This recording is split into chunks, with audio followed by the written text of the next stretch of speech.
بسم اللہ الرحمن الرحیم۔ صرف 5 منٹ کا مدرسہ قرآن و حدیث کی روشنی میں 262واں دن 22 رمضان المبارک۔ نمبر 1، اسلامی تاریخ۔ اسلام میں پہلا جمعہ 12 ربیع الاول سن 1 ہجری کو جمعہ کے دن رسول اللہ صلی اللہ علیہ وسلم قباء سے مدینہ طیبہ کے لیے روانہ ہوئے۔ بنی سالم کے گھروں تک پہنچے تھے کہ جمعہ کا وقت ہو گیا۔ حضور صلی اللہ علیہ وسلم نے ان کی مسجد میں جمعہ کی نماز ادا کی۔ اسلام میں یہ پہلی نماز جمعہ تھی جسے آپ صلی اللہ علیہ وسلم نے مدینہ طیبہ میں ادا کیا۔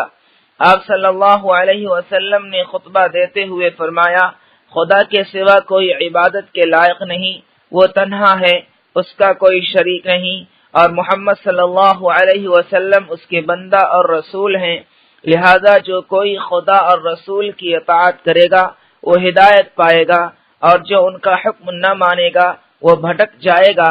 مسلمانوں، میں تمہیں اللہ سے ڈرنے کی وصیت کرتا ہوں۔ بہترین وصیت جو مسلمان کسی مسلمان کو کر سکتا ہے وہ یہ ہے کہ اسے آخرت کے لیے آمادہ کرے اور تقوی اختیار کرنے کے لیے کہے۔ لوگو، اللہ کا ذکر کرو اور آئندہ زندگی کے لیے عمل کرو، کیونکہ جو شخص اپنے اور خدا کے درمیان معاملہ کو درست کر لیتا ہے، اللہ تعالیٰ اس کے اور لوگوں کے درمیان معاملہ کو درست کر دیتا ہے۔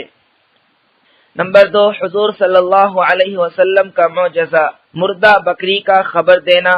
حضرت ابو سلمہ رضی اللہ تعالی عنہ فرماتے ہیں کہ خیبر میں ایک یہودی عورت نے ایک بھنی ہوئی بکری رسول اللہ صلی اللہ علیہ وسلم کی خدمت میں بطور ہدیہ پیش کی، جس میں اس نے زہر ملا دیا تھا۔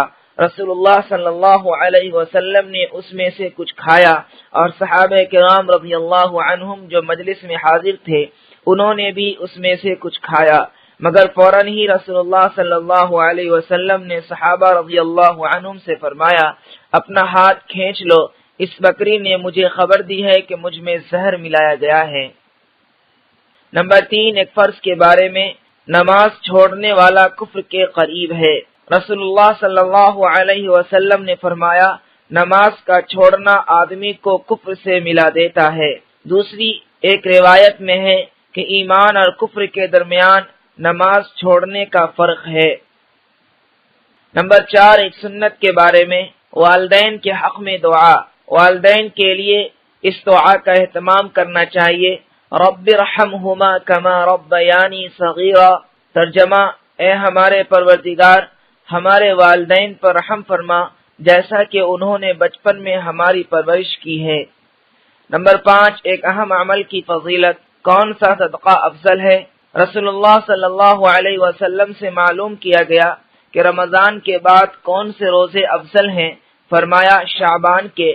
رمضان کی تعظیم کی وجہ سے عرض کیا گیا کون سا صدقہ افضل ہے؟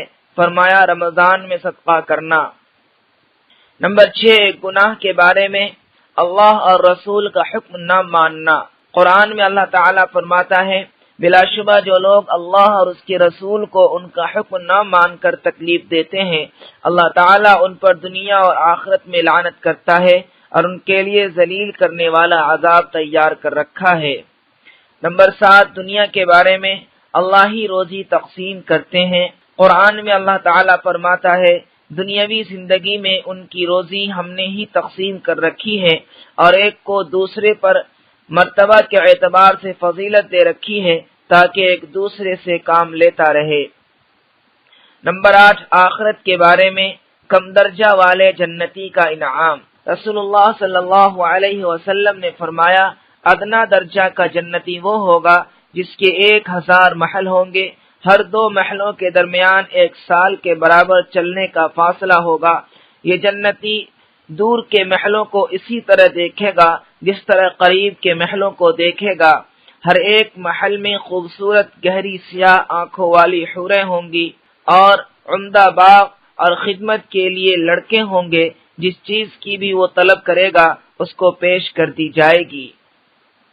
نمبر 9، قرآن سے علاج، موسمی پھلوں کے فوائد۔ قرآن میں اللہ تعالیٰ فرماتا ہے، کُلُوا مِن ثَمَرِهِ إِذَا أَثْمَرَ۔ ترجمہ، جب درخت پر پھل آ جائے تو اسے کھاؤ۔ فائدہ، موسمی پھلوں کا استعمال صحت کے لیے بے حد مفید ہے اور بہت سی بیماریوں سے حفاظت کا ذریعہ بھی ہے۔ نمبر 10، نبی صلی اللہ علیہ وسلم کی نصیحت۔